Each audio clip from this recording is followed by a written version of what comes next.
This is the IBJ Podcast for the week of Monday, June 16th, 2025, brought to you by Taft.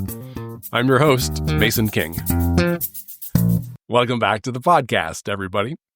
Every couple of months or so, we like to check in with the CEO of one of the firms that appears on IBJ's annual list of fastest growing companies. Indianapolis-based housing developer Onyx East recently scored a three-peat, which were all on the watch of CEO Kelli Lawrence. She took the top job in 2019 when its annual revenue was about $19 million. By 2024, its annual revenue had climbed to $90 million, a nearly 375% increase over 5 years. Founded in 2015 as an offshoot of Indianapolis-based apartment developer Milhaus, Onyx East has specialized in for-sale housing, such as townhomes, duplex homes, and single-family residences within planned communities in high-demand urban and suburban areas. Its focus has widened from Marion County to the Indianapolis metro area to markets in Ohio and Florida. It also has expanded into the build-to-rent category. Kelli Lawrence grew up in a traditional suburban home in Toledo and was a first-generation college student. She entered Ball State University with a strong sense of what she wanted to do, study urban planning and development in Ball State School of Architecture, and a hunger for student governance, joining and leading a wide array of campus organizations. Her first job out of school was long-range planner for the city of Carmel, getting involved in the early stages of some of the city's signature projects. All of these topics are on the table for this week's edition of the podcast, as well as her current role as CEO of Onyx East. We discuss the economics of developing and pricing its projects in central Indiana, how to onboard new employees in the midst of business growth, her early years in the housing development industry when she often was the only woman in the room, and why she describes herself as a joiner. Here's our conversation. It's my pleasure to welcome to the podcast Kelli Lawrence, CEO of Onyx East. Thanks for making time to come to the studio today. Yeah, so good to be here today to talk about housing. Yeah. Usually when we start interviews for the podcast, I have at least an idea where the guest grew up. I do not know where you grew up. Where are you from? I grew up in Northwest Ohio, so in the Toledo area, and ended up here at Ball State. So came for their College of Architecture and Planning and have never left. So I've been a Hoosier now longer than I was a Buckeye. Okay.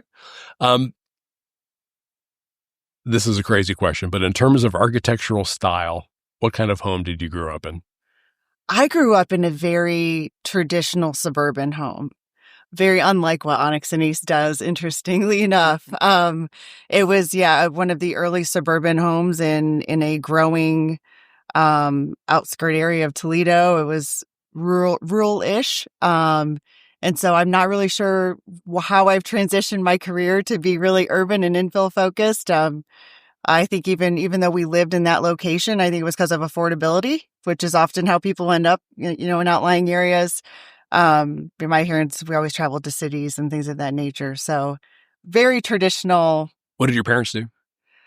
They were both, my mom worked in the hospital as an administrator. My dad worked in a factory. I'm actually a first generation college student. So, my family really was in a lot of industry related to the automotive space in the Toledo area. So, it was a big deal in my family to, go to college and then go on to get a graduate degree and kind of go into this field of real estate, which is not anything I had ever been exposed to. Yeah, that's amazing. This will be an even more strange question. Were you a Girl Scout?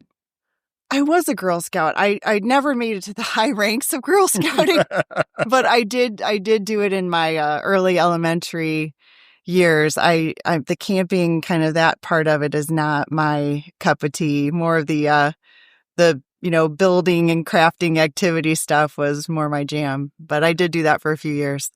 This is the reason why I asked. So you're in the same ballpark as my wife, and she will to this day get angry about how there's so few opportunities for girls who are interested in leadership to do anything. And she really wanted to be a Boy Scout because the Boy Scouts got to do the camping stuff, all that. But it seemed to me, just based on what I do know about you, that you would be into the organization. I'm definitely into, and I was drawn to very early on, activities that there was leadership opportunity. Mm-hmm. So I've always been a joiner. My whole life I've been, the one I'll join any club and be part of anything. And I wasn't very athletically talented. So in high school I was, in student leadership and things of that nature. So yes, I have always kind of sought out those things as well throughout my whole life. So were you the kind of teenager who said, man, I'm getting out of here as soon as I can, and I don't want to do anything remotely similar to what my parents do? Or were you like, oh man, there's some things here that I definitely want to incorporate into my life? Yeah, I mean, I think my parents, I really respected how hard they worked. They encouraged me to do different things that they never got the opportunity to do. So me going to college was something from very early on that was what I was going to do. Mm-hmm. They never talked about it any other way with me. It was, an opportunity they just did not have at the time that they were that age. And again, growing up in the height of the Rust Belt era and the opportunities in the factory world, they just kind of, that's what you went and did. And that was a great career for many years for many people. But they had always pushed me towards college. I had interest in kind of art and math and other things very early on. And my mom actually pushed me very early into architecture. I remember when I was very young, her saying like, you should think about doing that. And I don't know how she saw that, but, again, that's how I ended up at Ball State, was to follow that path. I had some early opportunities in high school. I recall there was a local architecture firm that had high school kids come in and learn. And it was just, it was a thing you could join. It wasn't really affiliated with a high school. And so I had that opportunity. I had just some experiences along the way that pushed me towards that. But my mom, again, very early on said, I think this would be something you'd really enjoy, Kelli. And I kind of ended up following that path, even though she didn't have any experience with that. No one in my family did. So it's a very, I just credit my mom with seeing that, connecting some dots for me that I couldn't connect myself. That's fascinating. So she saw the math. She did. Yeah. And I loved art. I was always drawing, creating stuff. And so I think she saw kind of the right brain, left brain, like you're really, you enjoy both these things and you're talented in both these things. And I think she was also practical and was like, well, I don't think being a math teacher is what you should do. And I don't think and being an artist is what you should do. So, let's find something that will pay the bills and, could lead to lots of career opportunity. Did she give you a steady diet of this old house? Yeah, we did. Yes, we, they never pushed me towards anything. And I've taken that with me in parenting, of trying to provide thoughts, ideas, even though I say my mom led me to it. It wasn't forced on me in any way, shape, or form. It was more of an encouragement to explore it. And, that's something I've taken on with my kids, especially now approaching colleges, is just trying to highlight, hey, I think you're really good at that. You seem to enjoy that, and what that could mean in the future, because you just don't know that when you're a kid, right? So I know that when you were 16, you went to get your first job. I did. Tell me about that. I did. It was literally the day I turned 16. I was so excited because, again, my parents, again, we were kind of humble means, so I didn't have some of the things other kids had, and I was so excited to earn my own money to have some of those things. And so we went to the mall, and I remember we went in every store and applied at every single store in the mall, and I actually got turned down at a few of them. JCPenney did not hire me, but actually a store that I shopped at more that I loved hired me, and I just learned so much at that job in the retail environment, and working long hours through the holidays, and what it took to merchandise a store, how to treat guests, how to treat customers, make people happy. I was on the cash register a lot, and I learned so much about customer service and about merchandising and store appearance and that customer journey. And I remember my managers loved their job. They loved their job. And so I didn't make much money because I spent a lot. But It's got the problem of that was working the at a problem. mall. So my parents said, rightfully so, it's time to get a new job before I went to college. But that was a great experience, and I was thrilled again that day I turned 16 to go get my own job and make my own money. Can you tell us which store it was? It was Express. Okay, Yeah, right one of the limited brands. Yeah.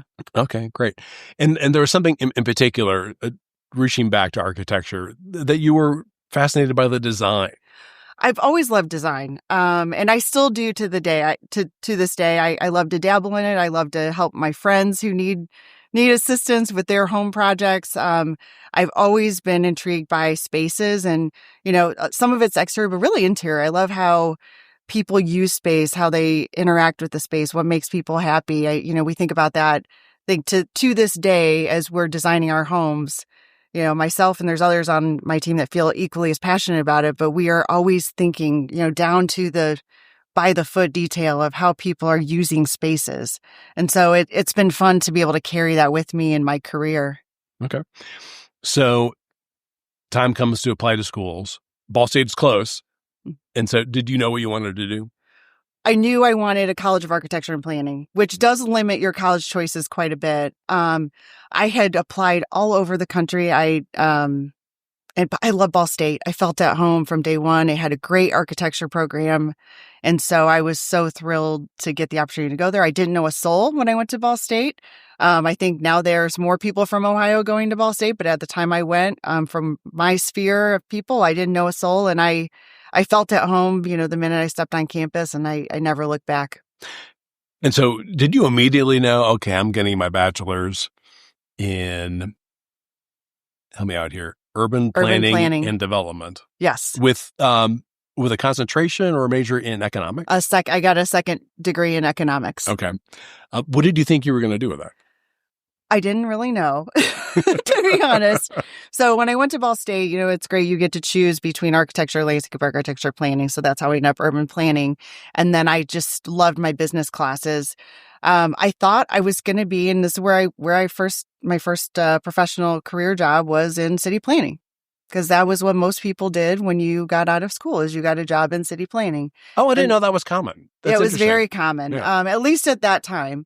So, many of my, peers at the time, we all went to different jurisdictions and we were city planners. And so I was so fortunate to land in Carmel when I graduated. I mean, what an amazing opportunity to get to work. And, I actually tried to go back to Ohio and didn't get those jobs. And I got the job in Carmel. And I feel so fortunate that that's where my career led me. And this was 2001. This was 2001. Right, when you graduated and then started working for Carmel. Correct. I wanted to go back real quick to college. So this is the IBJ. We deal with a lot of high achievers here at the IBJ. Your list of activities and associations in college is next level. It is otherworldly. I'm going to embarrass you. President of the Alpha Omicron Pi Correct. sorority. Correct. I think on their website they call it a fraternity, but it's a sorority. Yes. Yeah. Chairman of the Homecoming Steering Committee. President of is it Panhellenic? Panhellenic Council. Panhellenic Council. President of the Golden Key National Honor Society. And then a member of Student Alumni Relations Team, Student Planning Association, Student Government Association, Student Leadership Development Board. What the heck were you thinking? I said I'm a joiner. I'm not lying. I'm a joiner. And I loved every moment of those things. I firmly believe that the busier I was, the more high achieving I was, because you just are so focused. And I met so many great people at Ball State by being involved. And, those things like spiral. One time you say yes, you get asked to do more. And if you keep saying yes, you keep getting asked to do more. And so I've loved that. Yeah. Yeah. So some of us say, the punishment for hard work is more hard work, but you're all about it. You just want more opportunity. I want more opportunity. I like to be busy and I like to meet people. I love organizations. I love the way organizations work. So it's something it's never felt like a chore. And if I join something that feels like a chore, I don't stay very long. Okay. Fair enough. Okay. Let's take a quick break so we can hear from our sponsors. This is the IBJ Podcast.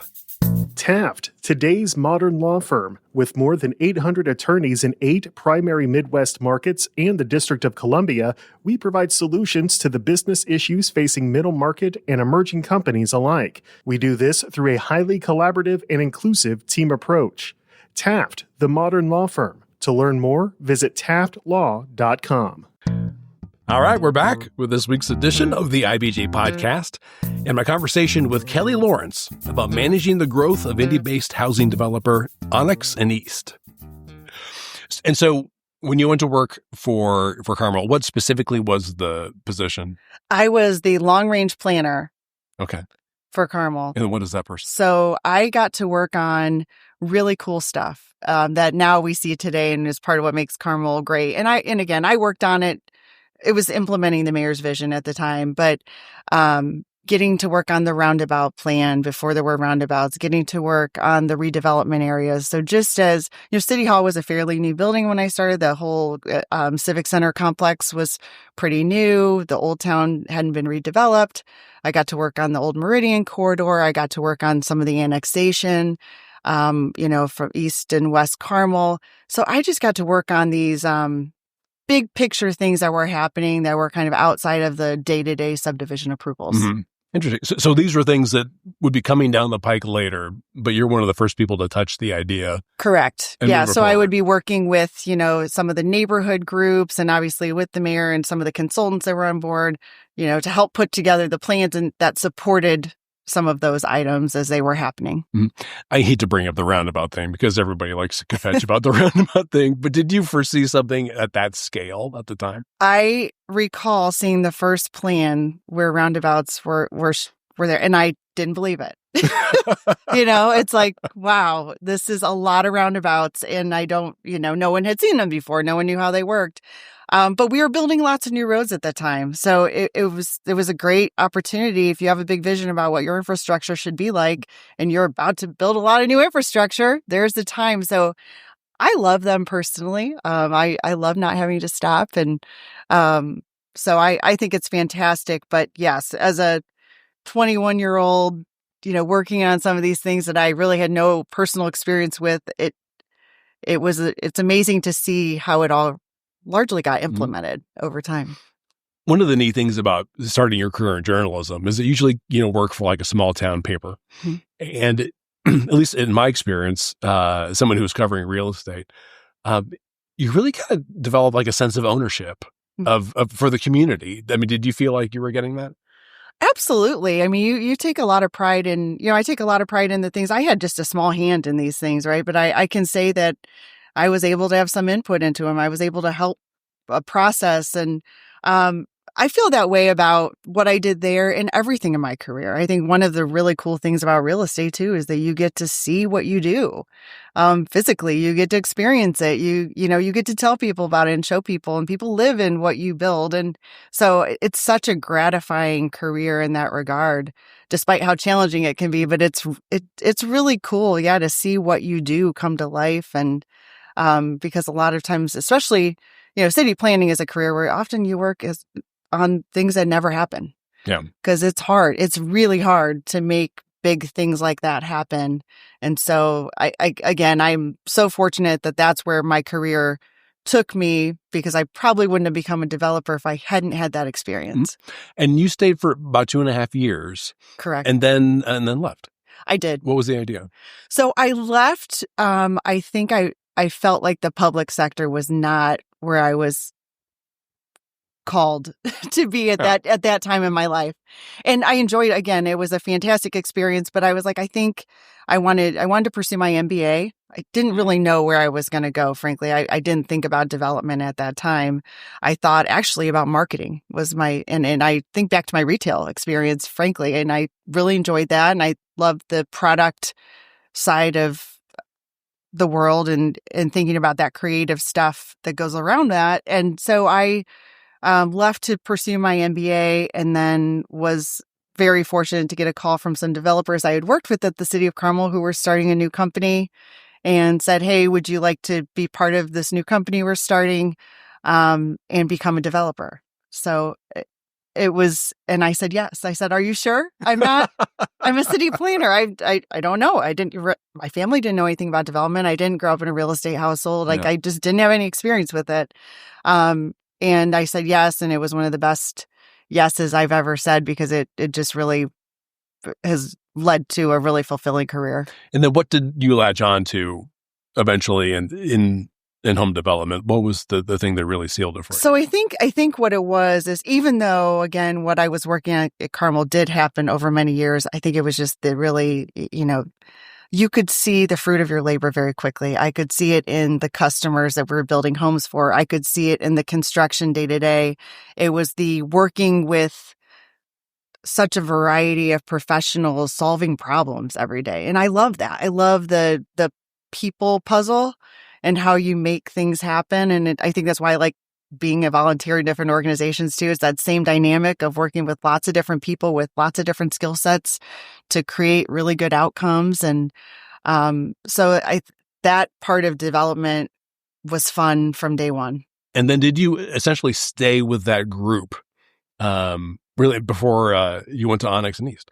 Yeah. So I stayed with the same team that I said, hey, we think you'd be a good developer, that those same two partners for about 18 years. And so we did a lot of condominium development in, the early 2000s, a lot of the downtown condominium redevelopment that happened, which was super cool to be a part of at that kind of housing renaissance of downtown. Downtown Indianapolis. Downtown Indy. Yeah. Okay. So solely in Indianapolis at that time. Right. Moved on to do a traditional apartment development for many years, and then decided in 2019 to get back into the home building and for sale space when I joined Onyx and East. Okay. So about Onyx and East, give us an idea of what the company's specialty is. So Onyx and East is really focused on lifestyle-oriented home building. When I joined in 2019, I would have said we were urban Indianapolis home builder. And now we've really expanded that as the company has grown, as we've entered new markets, and as we've entered other submarkets within Indy. We're really an infill lifestyle-focused home builder, trying to deliver homes that meet different lifestyle needs of our customers, generally in infill locations. And then what does infill mean? So infill means we are not going out to the next exit, the next big cornfield. We are trying to develop by places. So location has always driven what we do. And, when you're in an urban environment, location's really easy. You can point to the coffee shop, you can point to the transit, all of that. And as we go to the suburbs, we're pointing to the trail. We're pointing to the bike lanes. We're pointing to the great job centers. So like the nature of what that location is expanding, but we're still locating near amenities that people want to live by. So within an urban environment or suburban environment, there's like a critical mass of land that is underused or not used at all. Correct. And you're coming in and building multiple units. You're not building McMansions. We are not McMansions, no. Yeah. So, we have historically built mostly townhomes. And again, as we think about the urban area, mostly townhome development. And typically we're building 20 to 40 townhomes at a time as a normal product size. As we go to the suburbs, we're building still denser housing than is traditionally found in a suburban area. But we're adding in row homes and duplexes and single family homes to that mix, but really focusing on the sense of place within that community so that you're willing to trade maybe that large yard because you're in a really curated community that offers other outdoor amenities or access to trails, parks, those types of great places to live. Got it. So even in the occasion that you would build a single family home, it would be within a community within that a you're larger developing community that would have potentially different kinds of housing product. Correct. Yes. So you're going to see new neighborhoods we're building. Flora, for example, on Spring Mill Road in Carmel. We have townhomes there now. We have some townhomes with rooftop decks. We have some with pitched roofs. We're building our duet homes, our luxury duplex product next. And we have some single family homes that we're building there as well. So it's an assemblage of different types of housing to meet different types of customers' needs. Right. And it all hinges on not just the product you're making, but what's nearby. Correct. What can I walk to? Correct. What can I walk to? What can I bike to? what are the natural amenities of the site? So, on Spring Mill there, to use Flora as another example, we are so close to great employment centers on the 31 corridor, but we're in a very park-like setting. We're surrounded by trees. We're surrounded by, Williams Creek to the west, bike lanes that, can connect you into Carmel or south into Washington Township. So yeah, you still get that connectivity, but you get this beautiful park-like setting that you're nestled within. And when you joined in 2019, Onyx East was still a relatively small company. We were very small. Yeah. So I think we had 19 team members at that time. We were only doing work in downtown Indy at that time. So now I've got some stats. Tell me if these are correct. So in 2019, revenue for Onyx plus East was $19 million. Correct. Okay. 5 years later, in 2024, Onyx plus East revenue was $90 million, which is, don't bother pulling your calculators, a 373% increase. So that's insane. We know this because Onyx and East has been in IBJ's list of Fast 25 we did. We fastest had a growing three-peat. companies. Yeah, a three-peat, which is rare. Well, that's a good trick. How do you do that? It's been really fun, but really challenging. Some of it is we've grown out of Indy too. We've added, we're building homes in Tampa, Florida, and Cincinnati and Columbus, Ohio. So we've expanded kind of the markets we're in. We've expanded then, as I mentioned, going to the suburbs, which is not something we did back in the day. And really it comes down to we've added great people. I mean, that is the bottom line of how you grow successfully is to add amazing team members that allow you to expand your reach and execute more broadly. And so we've been so fortunate to attract really talented people that have allowed us to grow really quickly and really fast during a lot of challenging times. Yeah. The last 5 years have not been the easiest set of circumstances, but you can only, play the hand you're dealt. So when you were hired, did the owners of the company give you very specific goals? Say, here's what we need you to do. The goal was really grow. And that's what attracted me to the opportunity was I had, with my prior team, I had done a lot of development as the developer, but I had also opened up a new market for us. And I was like, I love this. I love the going to a new city, finding leadership, finding new sites, building a pipeline of work. And I really was drawn to that kind of organizational growth as well as doing the real estate development. And so when Onyx and East, the founders who I've known for a long time said, hey, we really would like to grow the company. I believed in the product they were building and the mission and saw the opportunity because housing had been so undersupplied, especially in 2019 since 2008. And so it was a great opportunity to grow, to focus on growth. But how we did it was kind of happened with the team input at the time and where we saw opportunity. Mm-hmm. Since you become CEO, do you know how many, I don't know what the correct way to refer to this, units, homes that you've built? I think we're at about 1,000. Okay. Since 2019? Yes. Okay. So quite a bit. Yeah. And what is the price range typically? So we're serving what is now an entry price point. So high 300s, all the way, at least in the neighborhoods where we're building, all the way up to, we do have some $1 million homes we've built. We have some $1 million townhomes in downtown Carmel, a brownstone 4 stories with a rooftop deck. And then we have some single family homes that venture into that higher price point. But I would say we're generally around that $500,000 to $600,000 price point. In a place like Marion County or Hamilton County, is it possible to build a new home and then sell it for, less than $300,000? No, it's not. I don't think it's, we are in Hamilton County starting in the mid 4s, for example. So in Marion County, there are some infill neighborhoods where we are able to do a single family home that we can deliver in maybe the high 300s, right around $400,000. But yeah, it's very difficult to deliver what I would have called attainable housing. Yeah. So even, when you factor in like the economies of scale where you're growing, building many things at once, it is still difficult to come up with a product that I could buy for $250,000. is very difficult. I mean, the cost of land, the cost of the infrastructure, the land development, the regulatory costs that go into the impact fees. So you look at all of those costs aside from just the wood, it's they're significant, and it makes delivering homes, especially in the places people want to live most, it's very hard to deliver them, at those more attainable price points. Yeah, right. And part of it is neighborhood. Yep. I mean, you're for sure. obviously looking for places that already are desirable. Exactly. We are infill focused, so that is by nature kind of higher valued land. Oh, got it. Because we're located by something, right? So you have to buy the land. We have to buy the land, and we want land that's connected to something great. Where does the capital come from?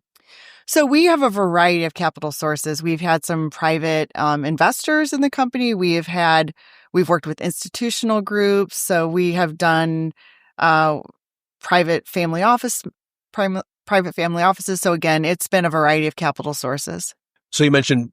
So when you joined in 2019, there were how many? 19 employees? 19 employees. Okay. How many do you have now? I think we're at 63 today. Okay. Wow. So triple. So we've tripled. Okay. What is the danger in tripling your workforce in a relatively small amount of time? The danger. Well, I feel like I'm asking you. Yeah. It's like we're in a class suddenly. Yeah. And I'm asking you the question. I think it's just some of it is you want people to be successful on your team. And when you're growing that quickly and almost everyone's new, sometimes the training is difficult. Sometimes things get, lessons learned get lost because it's a new person that wasn't experiencing the last thing that you did, and they're training the new person. So, I think that's something we've really focused on, is creating this culture of collaboration and over communication, because we recognize that we've had so much growth over this period of time, and that we want to make sure, again, those core tenets of what we do, the key aspects of the why behind everything we do. And again, the lessons learned along the way get transferred, across the team as we grow. Yeah. And that's kind of where I was heading with it. There's a column that's recently appeared in the IBJ about the need for everybody in the company to understand how they contribute to the mission of the company. And in general, the challenge that the more training, the better, but training is expensive. It is expensive. And when you're in a smaller company, we're still a small company, and very entrepreneurial. And we have 18 active projects right now going on for a team of 63. That's a lot. And so trained by doing is a lot of it. And trying to, I always tell people, I'm very frank when we hire new people, that if you expect a 6-month training program and a really detailed manual of how to do everything you need to do, we are not the place for you. And some people need that, and that's fine. So you have to be comfortable with some ambiguity in a growing company. But we try to make sure that, again, the core why, what is my primary thing I need to be responsible and accountable for, and what's the big picture of why we're doing what we're doing, what our customers need. We do try to take everything back to the customer. Even internal people who may not ever speak to the customer, everything we do affects our customers. And so how we all are integral in that process, and that why often helps, even if you don't know the day-to-day answer. It helps people make the right decision. And if they feel like the rest of the leadership team is open for questions and open for, frankly, failure, because that's part of what we try to say. Let's talk about something that goes wrong early. Don't hide it. We're all here to solve it together. And so, those are some principles that our culture tries to cultivate and live by, that I think has helped us through this growth period to, bring new team members on and help them get acclimated more quickly to kind of what we're doing, the why, and feel really integrated in what we do. Yeah, that's what I was thinking, is if you're going to give, that much freedom to make choices and make mistakes, you need to feel safe. Correct. So, you need to have a strong sense that the people higher up are going to understand and take that input and not punish you for it. Yes. And I think that's a big part of my leadership philosophy. I am not a blame and shame leader. It's never been effective for me as an individual. So I've tried not to treat others that way, because I also think if we aren't making mistakes, we aren't pushing the limits of what we should be doing. We aren't trying new things that are going to make us better. We aren't being innovative, which is one of our core values. So, I think you have to allow room for mistakes. Let's just not ever make the same mistake twice. To what degree so far has the company been affected in 2005 by either tariffs or the threat of tariffs? Yeah, we have not actually been affected in terms of our costs actually going up. I think the impact is really on the capital markets environment, which has been very fragile for a long time. As interest rates have risen. And I think things were just starting to kind of settle in terms of where the capital markets environment was. And it's just been another shock that leads to uncertainty. And it's just that uncertainty that has caused the problem. It's not actually a real problem. Right. So it's just more uncertainty in a time with lots of other uncertainty in the world. And I think we're also seeing it from home buyers. It's taking a lot longer for people to make that decision to move and to purchase. And, the home is most people's biggest investment they're ever going to make. And so I think right now with some uncertainty, people are just taking a lot longer to make that decision. Okay. So it sounds like you have a pretty busy job. What boards and community organizations are you currently involved with? Yes, I said I'm a joiner. And I do a busy job, but I also love to be involved in the community. I think that's an important part of being a leader in Indy. And so I'm currently on the board for Indy Habitat for Humanity. I'm actually doing a build tomorrow, so I'm looking forward to that. But hey, tomorrow's a Thursday. Tomorrow's a Thursday. How do you get away with that? I know. I'm it's an important thing to give back, and we love, we build in many of the same neighborhoods as Habitat. So it's fun to get to walk alongside a homeowner in that journey tomorrow building on site. So what would you do on a build? Assuming you've done several. I have. If I get to use a nail gun, I really like it. Okay. So whatever we're doing, I get to use a nail gun. That's what I'm going to go for tomorrow. Yeah. So I'm on that right now. I'm on the foundation board for Ball State University. So I think I've stayed involved with Ball State in some board capacity since I graduated. It's so near and dear to my heart. I'm very involved with the Urban Land Institute, both locally, and I'm on some global boards with the Urban Land Institute. Probably one of my busiest volunteer activities right now is I'm football mom for my son's high school football team.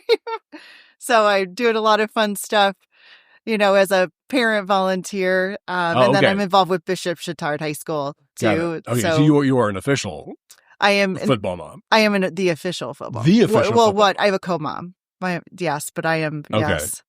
Yeah, I mean, my sister-in-law was the official mom of my nephew's basketball teams. That is a very difficult job.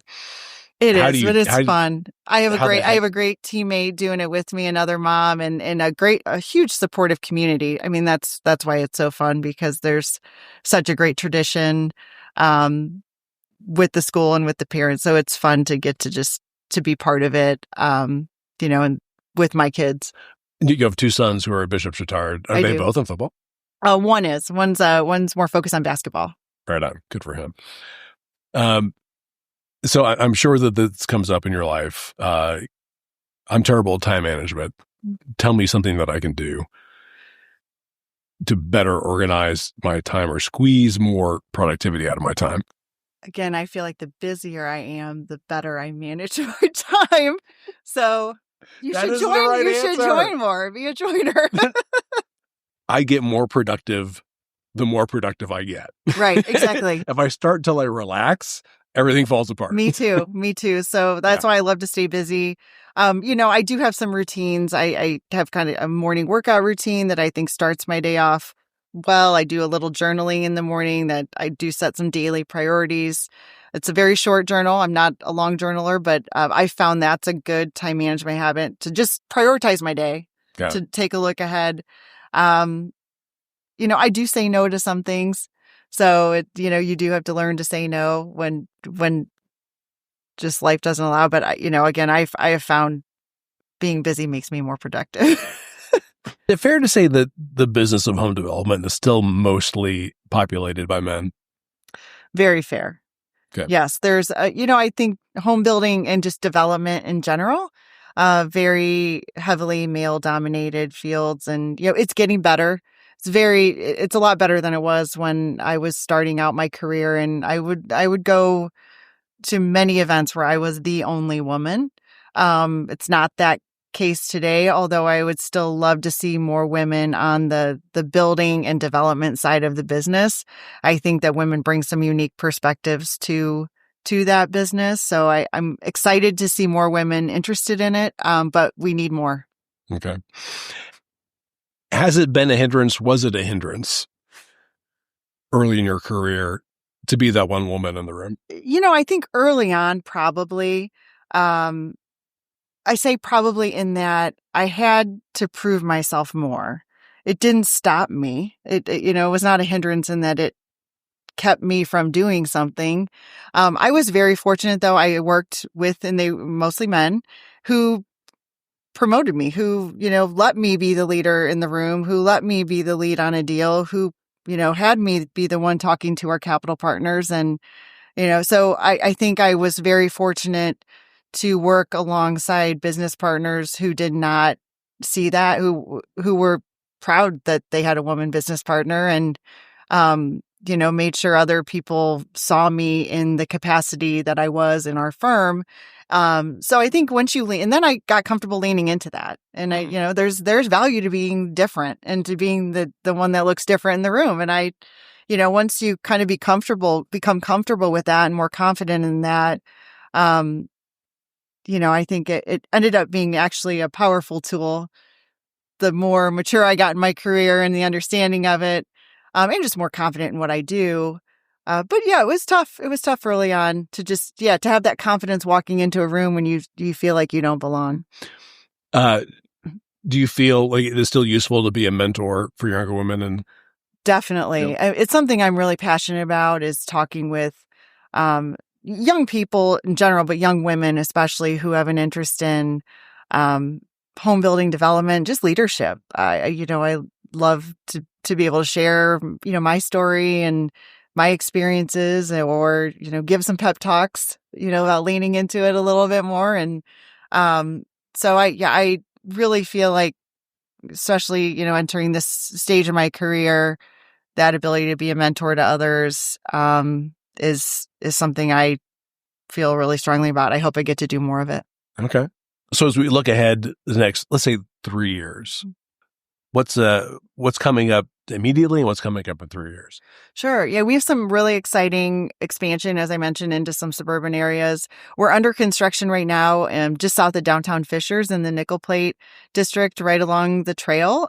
Super excited. We've been looking for a great opportunity to be part of kind of the Fishers redevelopment and their downtown core. So that project, we're early in construction. We'll be having completed homes there within a year. So very excited about that project. And we've also recently launched a build-to-rent business line over the last several years, recognizing these are single-family neighborhoods that are— You said build-to-rent? Build-to-rent. Okay. Yeah, so single-family neighborhoods that we have designed purposely to be rental managed as a professionally managed rental community, but they are single-family detached homes. So we have our first project in Noblesville that we've completed, and we're under construction in Brownsburg on a new project. Again, 3 and 4 bedroom homes. Beautiful neighborhood, but built really to satisfy a need out there for people that are still looking for a rental lifestyle, but they need a single-family home. Their life has changed. But they want no maintenance. They want flexibility. And so they want that rental lifestyle. So we're very excited about the expansion of that business. And we're active in all of our other markets, building those communities as well. And what typically would be the range for a rental? So the rental rates start, say, $2,200 to over $3,000 a month for some of our larger homes. It is different from an empty nester, although we see such a wide demographic that is looking for this. We do see, empty nester, maybe you're relocating for your kids to an area, you're not sure where you want to own a home, or maybe you don't want to own a home because you don't want any of the maintenance that goes along with it. And then we also see just, singles, young professionals who say, I want my own yard. I want my attached garage. I'm ready for that single family lifestyle without kind of the responsibility that comes along with home ownership. So again, it's a really diverse group of people that have been attracted to this product type. So we're really excited about that as well. Mm-hmm. And so this will be a bigger part of the business going forward? It is. Yeah. It's been a big part of our growth and expansion. So we are, again, we're on our second project here in Indianapolis. We have several going on in the Columbus, Ohio market and Cincinnati. And so we do see great opportunity for growth in what's it's happening in other markets across the country. And I think it's just new here to the Midwest.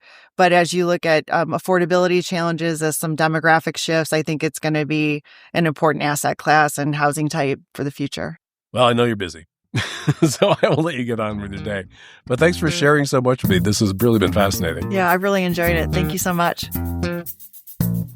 My thanks again to Kelli Lawrence.